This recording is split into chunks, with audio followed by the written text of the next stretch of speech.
Alright, now the story is we want something that we don't have to render.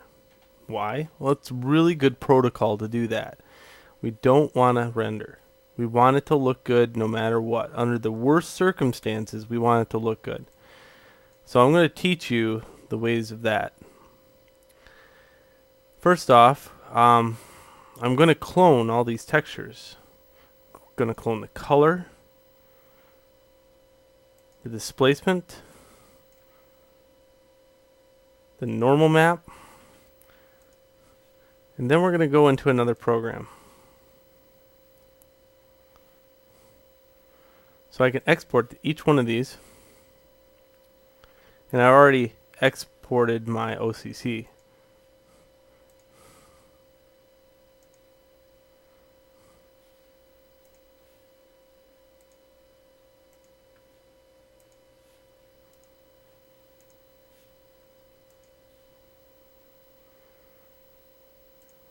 And I can just export them going like that. And then I'm going to go into Photoshop, and we're going to load all these up and play with them.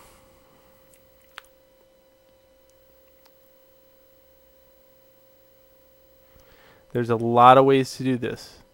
Lots of ways. This is the noob way to do it, okay? So there's a far more complex way to do it. And yeah, that's a different story altogether. It's got to do with ZBrush. So here's dragonfly textures. I'm going to import color, displacement, and OCC. Those are the ones I really need. With those, I can do a great deal of things. Okay, so first off, I need to get them all onto one. So I'm going to do this. I'm going to go right click, duplicate layer, and go to color. This one, I'm going to right click, duplicate layer, go to color. On this one, color, I'm going to turn this one to multiply, this one to multiply, and I'm going to add a new one in here. Under here, I'm going to get to the top layer, and it's going to be exposure, and I'm going to adjust the exposure up so it's really bright. Okay. And then I could tone down this one a little bit. It's a little bit too dark, so there we go. And you get this really bright stuff going on. I like it. So what I'm going to do here is also duplicate this layer, drag it to the top, turn it to normal, and image, adjustments, exposure, and I'm going to crank this all the way down just so I can barely see it pop. Right there. I can barely see it. It's there though. Okay, and I'm going to do this in the correct order. Check this out. I'm going to save as. I'm going to save all these as PSDs.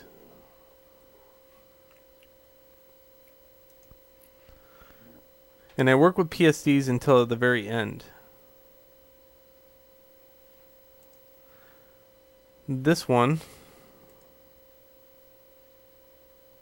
I'm going to go TIFFs. That way I can save a step. TIFF. And I'll make a new folder in here called Final. There we go. Okay, so this one is my spec. Oh, that's a new map.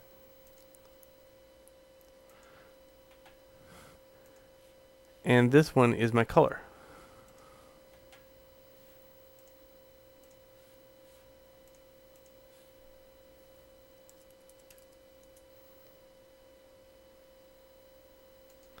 Now the bad news is I forgot to take and go like this. Image rotation, flip vertical. Okay, there we go. So unfortunately I gotta resave those because I forgot Zbrush is dyslexic. So there we go. I'll turn this one back on.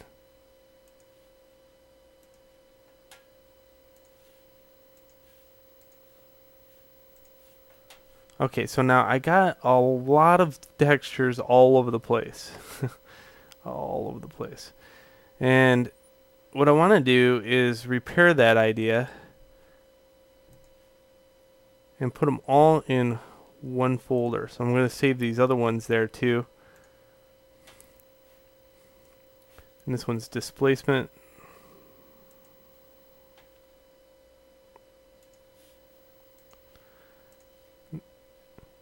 And this one I'm not really using, so I'm going to just keep it to the side.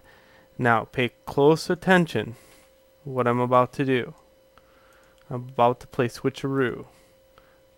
So first off, I'm going to set this project over to that final directory.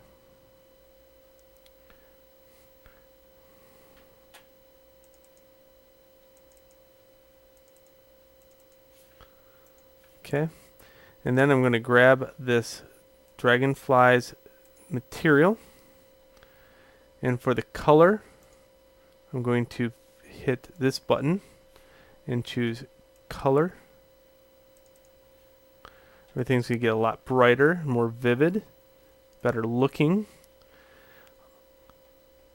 The normal map, I'm going to switch that out. And I got to go get that.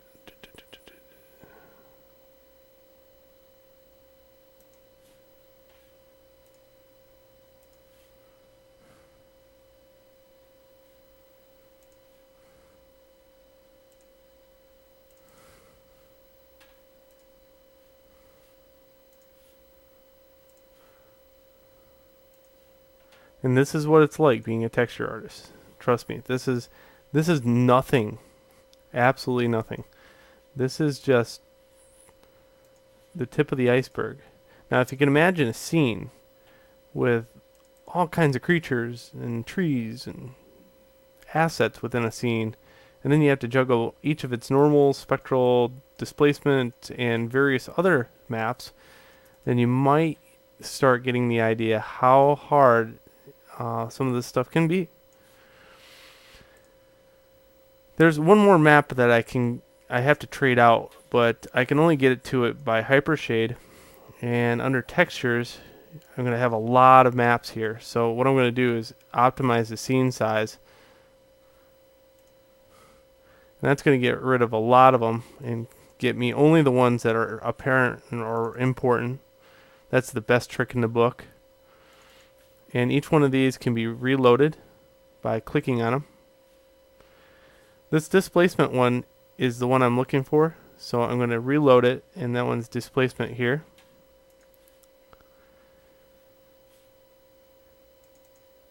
In most cases, it doesn't look the same as when you bring it in. That's alright. I'm not even going to be using the displacement. In fact, right now, I'm very happy with what I got. This is not even rendered hardly. This is under only high quality rendering, and it looks very nice. That's the key secret right there. If it looks good without being rendered, it's a good model and it's got good texture.